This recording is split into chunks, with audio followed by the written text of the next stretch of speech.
Bonjour, cette courte vidéo pour vous présenter le jeu La magie des nombres chez Éditions Passe-Temps. Le jeu La magie des nombres a pour objectif l'éducation ou la rééducation en mathématiques. En particulier, il a pour objectif de développer les représentations numériques.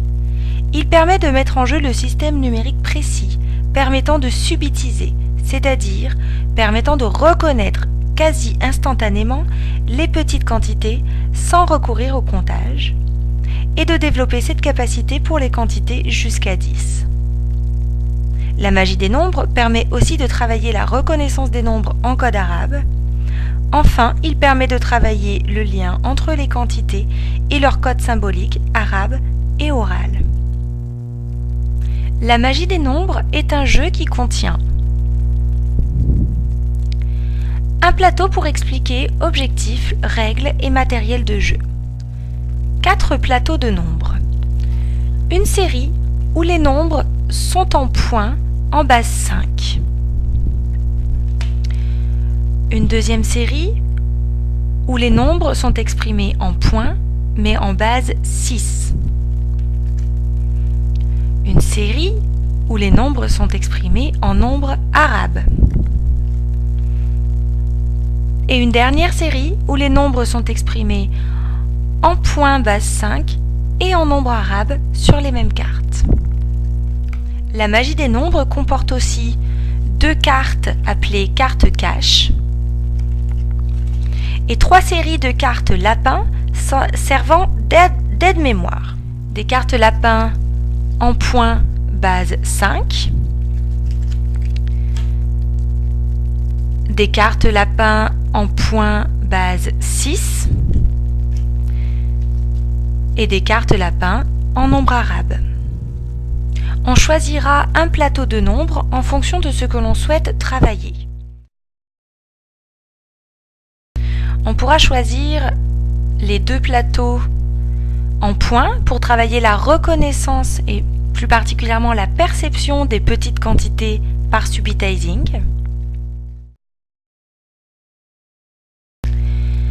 On pourra choisir le plateau en nombre arabe pour travailler la reconnaissance du nombre arabe. Et on pourra choisir le 4e plateau avec les points et les nombres arabes pour travailler le lien entre ces codes analogiques des nombres, les points, et ce code arabe des nombres. Pour jouer, il faut d'abord choisir un type de plateau. Je vais choisir le plateau avec les points en base 5. L'orthophoniste installe les 9 cartes nombres face retournée sur la table.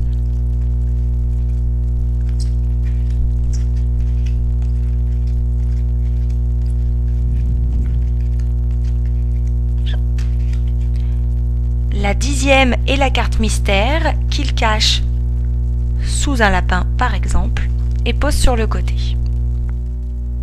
Le but du jeu est ainsi de trouver le nombre manquant sur la carte mystère. Pour cela, il va falloir alors trouver le nombre qui est sur absolument toutes les cartes retournées sur la table. Je commence. Je vais chercher d'abord la quantité numéro 5, la quantité 5. Elle est ici, elle est ici, elle est ici, elle est ici, elle est ici, elle est ici. Elle est ici, elle est ici, mais elle n'est pas sur cette carte. Si elle n'est pas sur cette carte, ça veut dire qu'elle est sur la carte mystère. Mon nombre mystère n'est pas le 5. Je peux le mettre de côté. Je vais maintenant chercher la quantité 2. 2 est ici, 2 est ici, 2 est ici, 2 est ici, 2 est ici, 2, 2 ici, encore 2, et encore 2. Le nombre 2 est sur absolument toutes les cartes posées sur la table, ce qui signifie qu'il est absent sur ma carte mystère. Je pense que le nombre mystère est le nombre 2. Donc nous allons vérifier. Effectivement, le nombre manquant est bien le nombre 2. C'est donc le nombre mystère. C'est gagné. Ce jeu, en plus des traitements numériques, met en jeu mémoire et fonction exécutive. Pour contourner cela, au besoin, il est possible d'utiliser les cartes lapins, comme je viens de le faire, qui aideront à savoir quel nombre on a déjà ou pas encore cherché. Le gagnant est celui qui trouve le nombre mystère.